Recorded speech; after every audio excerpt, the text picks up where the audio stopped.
नमस्कार मेरे बहुत बहुत प्यारे मित्रों। जैसा कि हम लोग अनुच्छेदों के बारे में चर्चा कर रहे हैं, अनुच्छेदों का ये श्रृंखला जो हमारा चल रहा है, हम लोग अनुच्छेद 1 से लेकर के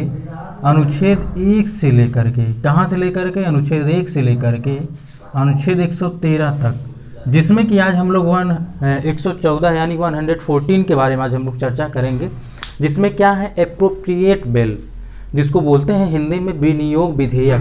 ये क्या होता है, इसको हम लोग पहले एकदम देखा जाए, इसको पूरा विस्तार से देखेंगे, फिर उसको एक समराइज रूप दे देंगे। समराइज रूप का क्या तात्पर्य होता है, उसका एक सार होगा। जैसे कि आप कोई चैप्टर पढ़ते हैं तो उसका एक समरी होता है ना, वैसे इस हर एक टॉपिक का क्या होता है, समरी होता है।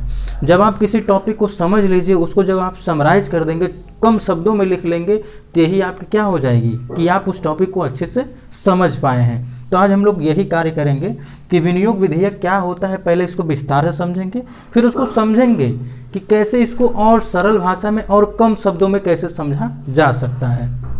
तो आइए हम लोग सबसे पहले समझते हैं क्या है विनियोग विधेयक। से वैसे आप लोग अगर अर्थव्यवस्था का एक आपके ही चैनल पर एक प्लेलिस्ट बनी हुई है, महत्वपूर्ण आर्थिक शब्दावली, इस नाम से महत्वपूर्ण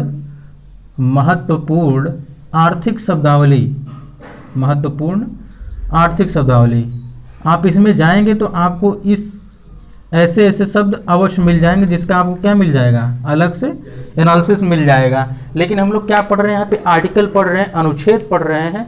जब हम लोग अनुच्छेद पढ़ रहे हैं तो हम लोग अनुच्छेद के नज़र से इसको देखेंगे। फिलहाल हम उसमें भी अगर आप एक बार उसको देख लेंगे तो आपको ज़्यादा क्लियर हो जाएगा। ठीक, आइए हम लोग समझते हैं क्या है कि सरकार अपने खर्च के लिए प्रत्येक वर्ष बजट सत्र में, सत्र कितने होते हैं, सत्र तो वैसे सरकार चाहे जितना चाहे उतना बुला सकती है, लेकिन प्रायः 3 सत्र होते हैं। कितने होते हैं, 3 सत्र होते हैं, बजट सत्र, मानसून सत्र, बजट सत्र और शीतकालीन सत्र। हम लोग क्या किए हैं, इन तीनों के बारे में पहले भी डिस्कस कर चुके हैं। ये सत्र कितने होते हैं, कैसे होते हैं, कब बुलाए जाते हैं, किसके द्वारा बुलाए जाते हैं, कौन उसको स्थगन करता है, कौन उसको सत्रावसान करता है, इस सब के बारे में हम लोग डिटेल कर चुके हैं। तो क्या होता है, बजट के लिए बजट सत्र में विनियोग विधेयक के रूप में अनुदान को भी हम लोग समझ चुके हैं पिछले ही वीडियो में। क्या होता है ये अनुदान, ठीक। अनुदान हम लोग एग्जाम्पल के थ्रू समझे थे, जहाँ पे मैंने बात किया था कि अगर आप क्या कर रहे हो, कहीं बाहर पढ़ाई कर रहे हो, प्रिपरेशन कर रहे हो, तैयारी कर रहे हो, आपको एक पॉकेट मनी दिया जा रहा है, आप उस पॉकेट मनी में से क्या कर दिए, कुछ बुक खरीद लिए, कुछ अपने डेली लाइफ ज़रूरतों के लिए कुछ खर्च कर दिए, और उसमें से क्या हो गया, बहुत ज़्यादा खर्च हो गया।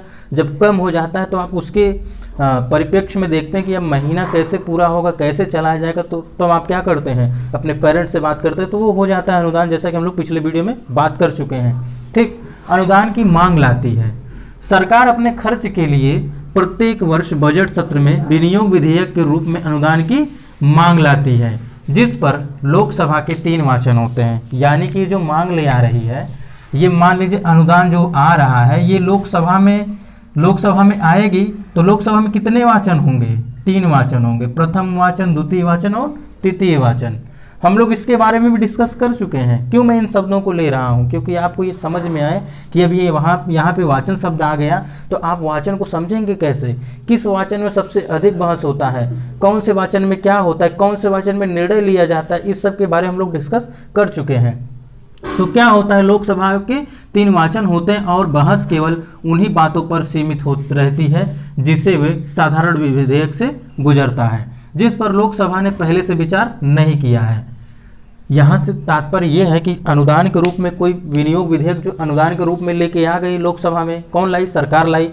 फिर उसके बाद क्या होगा, इसमें 3 वाचन होंगे, 3 वाचन से गुजरेगी, लेकिन 3 वाचन से कैसे गुजरेगी, जैसे साधारण विधेयक जैसे गुजरता है, जिस रूप में साधारण विधेयक गुजरता है उसी रूप में इसको क्या किया जाएगा, गुजार दिया जाएगा, इसको पारित कर दिया जाए। लेकिन क्या हो, जिस पर लोकसभा पहले से विचार न किया हो, उसको इस विधेयक के रूप में लाया जाएगा कि जिस पर लोकसभा ने क्या नहीं किया हो, विचार नहीं किया हो। ठीक, क्या नहीं किया हो, विचार नहीं किया हो। आप लोग बस को समझते जाइएगा, अभी थोड़ा जटिल लग रहा होगा, अभी आसान बना दूंगा मैं इसे। ठीक, जिन अनुदानों की मांगों के संबंध में लोकसभा पहले मतदान कर चुकी हो, उन मांगों के संबंध में कोई संशोधन प्रस्ताव नहीं किया जा सकता। मान लीजिए कोई अनुदान, कोई ग्रांट करने के लिए जो है सरकार ने कोई क्या की हो, सरकार ने लोकसभा में लाई थी कोई विधेयक, अब उस पर क्या हो गया है, मतदान हो चुका है, किसके द्वारा, लोकसभा में ही पहले से ही मतदान हो चुका है, तब दोबारा उसमें संशोधन नहीं होगा। मान लीजिए सरकार ने कहा कि मुझे इतना इतने की जरूरत है, लोकसभा ने उसको क्या की, पहले पारित कर दी, फिर बाद में क्या कर रही है, उसमें संशोधन कर रही, तो ऐसा हरगिज नहीं होगा। मान लीजिए क्या हुई, अपना एक खर्चा, एक ब्यौरा कह दी कि इतना मुझे ज़रूरत, इतनी आवश्यकता है, और इसने क्या कर दिया, लोकसभा में दे दिया, और लोकसभा ने उसको पहले पारित कर दिया था, लेकिन बाद में क्या हो गया, नहीं नहीं इसमें क्या हो जाए, कुछ संशोधन हो जाए, तो उसमें कोई संशोधन नहीं कर सकती है। ठीक, विनियोग विधेयक लोकसभा से पारित होने के बाद लोकसभा अध्यक्ष उसे धन विधेयक के रूप में प्रमाणित करके राज्यसभा की सिफारिश यानी राज्यसभा में उसको पारित होने के लिए भेज देते हैं।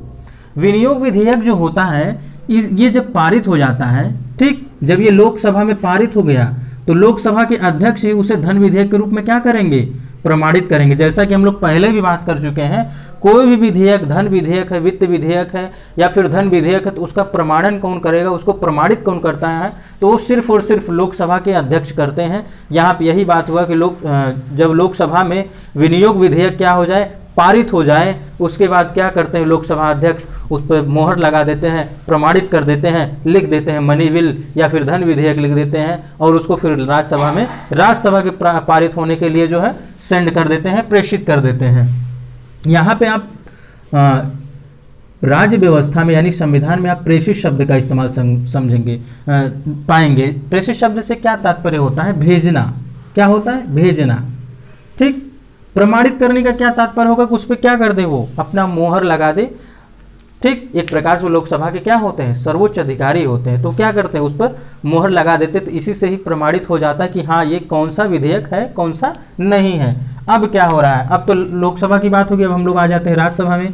राज्यसभा विनियोग विधेयक को 14 दिनों के अंदर, कितने दिनों के अंदर, 14 दिनों के अंदर अपने सिफारिश सहित लोकसभा को भेजना आवश्यक होता है। ये क्या कह रहा है कि राज्यसभा क्या करेगी, उसी विनियोग विधेयक को 14 दिन के अंदर अपने सदन में जो भी उसको सिफारिश करना है कि इसमें कुछ कम करिए, कुछ ये कर दीजिए, वो कर दीजिए, या फिर कुछ संशोधन कर दीजिए, उसके साथ ही उसे लोकसभा में 14 दिन के अंदर भेजना क्या हो जाएगा, आवश्यक हो जाएगा।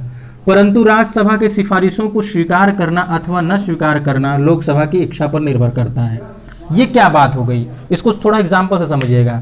जैसा कि मैंने अभी एग्जाम्पल एक दिया कि आप क्या कर रहे हैं, कहीं बाहर पढ़ाई कर रहे हैं, एक तैयारी कर रहे हैं, प्रिपरेशन कर रहे हैं कंपटीशन की। ठीक, अब क्या हुआ, आपने क्या किया, उस मंथ में कुछ एक्स्ट्रा बुक खरीद लिए, कुछ नोट्स मंगा लिए, कुछ और खर्च कर लिए जो डेली यूज में, कुछ कपड़े ले लिए। अब क्या हो गया, समस्या ये आ गई कि अब हम मंथली कैसे अपना ये कैसे चलाएंगे मंथ का खर्च, यानी आपकी पॉकेट मनी क्या हो गई, कम हो गई। अब आपको अगर मान लीजिए 6,000 की और आवश्यकता पड़ गई। ठीक, अब आप क्या किए, इसको आपने क्या किया, अपने पेरेंट्स को भेजा कि मुझे इतने की आवश्यकता है, आपने कॉल कर दिया। ठीक, कॉल कर दिया, ठीक है, आपने कॉल कर दिया, लेकिन आपके पेरेंट्स कह रहे हैं नहीं नहीं आप इतना नहीं, आपको हम 5,000 दे देंगे, आप इतने में काम चला लीजिए। तो ये जो यहाँ पे बात हो रही है कि आपने तो भेज दिया इनके पास, यानी कि क्या हो गया एक प्रकार से राज्यसभा, और क्या है ये लोकसभा। अब राज्यसभा इनको कोई भी सिफारिश दे, अब ये माने या ना माने ये उनकी इच्छा पर डिपेंड कर रहा है। ये चाहे 5,000 दे सकते, 4,000 भी दे सकते हैं। वैसे यहाँ पर भी हो रहा है कि विनियोग विधेयक क्या हो रही है, जैसे ही लोकसभा से पारित होने के बाद राज्यसभा में जब जाएगी तो 14 दिनों के अंदर अपनी जो भी सिफारिशें होंगी, जो भी उनके संशोधन होंगे, उसके साथ ही वो पारित करना उन्हें क्या होगा, आवश्यक होगा। परंतु यहाँ पे क्यों लगा, परंतु एक शर्त होता है कि राज्यसभा के इन सिफारिशों को लोकसभा चाहे माने चाहे न माने, ये उनके इच्छा पर डिपेंड करता है। ठीक, यहाँ पर क्या हो रहा है, इनकी इच्छा पर ही डिपेंड कर रहा है। चाहे तो ये 5-6 भी दे सकते हैं, चाहे तो ये 5,000 भी दे सकते हैं, चाहे तो ये 4,500 भी दे सकते हैं, ये उनके इच्छा पर डिपेंड करता है। ठीक, यदि राज्यसभा विधेयक को 14 दिनों के अंदर वापिस नहीं करती है, लीजिए एक और शर्त इसमें आ गई, ये भी शर्त ही है, ये कथन कारण में पूछ लिए जा सकते हैं। शर्त क्या है, ये कथन कारण में पूछ लिए जा सकते हैं कि यदि राज्यसभा विधेयक को 14 दिनों के अंदर वापिस ही न करे तो विधेयक क्या हो जाएगी, उसी रूप में पारित समझा जाएगा जिस रूप में लोकसभा ने राज्यसभा के पास भेजा था। क्या हो गया यहाँ पे कि अगर मान लीजिए राज्यसभा क्या कर दी, 14 दिन के अंदर उसको पारित ही नहीं की, या फिर पारित कर ली को वापस ही नहीं भेजी, पारित कर ली लेकिन उसको वापस ही नहीं भेजी लोकसभा के पास, तो लोकसभा क्या कर सकती है, वो ये समझेगी कि जिस जिस रूप में मैंने उनको उस विधेयक को भेजा है, मैं उस रूप में क्या उसे समझूं, पारित समझूं। ठीक, क्या हो जाएगा, पारित समझा जाएगा। अब हम लोग समझते हैं क्या है इसका। एक प्रकार से इसको मैंने देखिए एक लाइन में ही लिख दिया है, एक लाइन इसको कहा जाएगा, जो विधेयक लोकसभा में संचित कोष से धन प्राप्त करने के लिए प्रस्तुत किया जाता है वह विनियोग विधेयक कहलाता है। संचित कोष आप क्या करिएगा, आपको भारतीय राज्य व्यवस्था नाम से एक प्लेलिस्ट मिलेगी आपके ही इस चैनल पर, उस पर आप संचित कोष के बारे में समझेंगे। और जितने भी कोष होते हैं भारत के, भारत सरकार के और राज्य सरकार के सारे कोष आपको वहाँ पे मिल जाएंगे, आप उनको अवश्य देखिएगा। यहाँ पे बस इतना समझिएगा कि संचित कोष से धन प्राप्त करने के लिए जो विधेयक लोकसभा में लाया जाता है उस विधेयक को विनियोग विधेयक कहते हैं। संचित कोष से धन प्राप्त करने के लिए जिस विधेयक को लोकसभा में लाया जाता है उसे विनियोग विधेयक कहते हैं।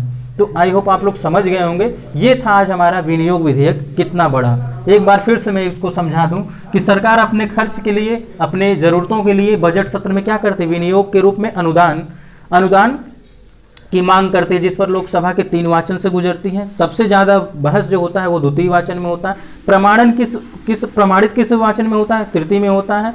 ठीक, इसके बारे में हम लोग डिस्कस कर चुके हैं। और बहस केवल उन्हीं बातों तक सीमित रहती है जिससे जैसे साधारण विधेयक में होता है बहस, उसी हिसाब से इसमें बहस होता है और उसी रूप में ये गुजरता भी है, पारित भी होता है। लोकसभा जिस पर विचार न करे, लोकसभा जिस पर क्या नहीं की हो, विचार नहीं की हो, और क्या हो जाएगा इसमें, और इस पर जो प्रमाणन का कार्य करेगा लोकसभा में, जब ये पारित हो जाएगा तो लोकसभा के जो अध्यक्ष उनको उसको प्रमाणित कर देंगे कि ये धन विधेयक है, तो वो राज्यसभा में भेज देंगे। राज्यसभा क्या करेगी, राज्यसभा 14 दिनों के अंदर ही क्या करेगी, अपनी सिफारिश सहित फिर उसको पारित करके लोकसभा के पास भेजेगी, जो भी वो शर्त दे। अगर वो शर्त कोई लोकसभा माने चाहे ना माने, जो शर्त राज्यसभा ने दे दी कि भाई ये इसमें बातें आपको करनी चाहिए, सिफारिश करे, रिक्वेस्ट करे, ये राज्यसभा को, लोकसभा के ऊपर डिपेंड रहेगा, सॉरी, कि वो माने या ना माने। ठीक, कि आपने क्या सिफारिश किया हम उसे माने या ना माने। यहाँ पे कोई बाध्यता वाली बात नहीं है कि राज्यसभा ने जो जो सिफारिशें कर दी हैं उसको मानना ही आवश्यक है, ऐसा नहीं है। ठीक, यदि राज्यसभा क्या करे, वापस ही ना करे, 14 दिन के अंदर अगर वापस ही ना करे तब क्या होगा, 14 दिन के अगर वापस ना करे तो ये होगा कि राज्यसभा के द्वारा उसे पारित समझा जाएगा जिस रूप में लोकसभा ने उसको भेजा था। जो विधेयक लोकसभा में संचित कोष से प्राप्त करने वाले, संचित कोष से प्राप्त करने के लिए प्रस्तुत किया गया, जो विधेयक संचित कोष से प्राप्त करने के लिए, धन प्राप्त करने के लिए प्रस्तुत किया जाता है लोकसभा में, उसे विनियोग विधेयक कहते हैं। ठीक मित्रों, आज के लिए बस इतना ही। हम लोग मिलते हैं नेक्स्ट वीडियो में अनुच्छेद 115 के साथ। तब तक के लिए नमस्कार।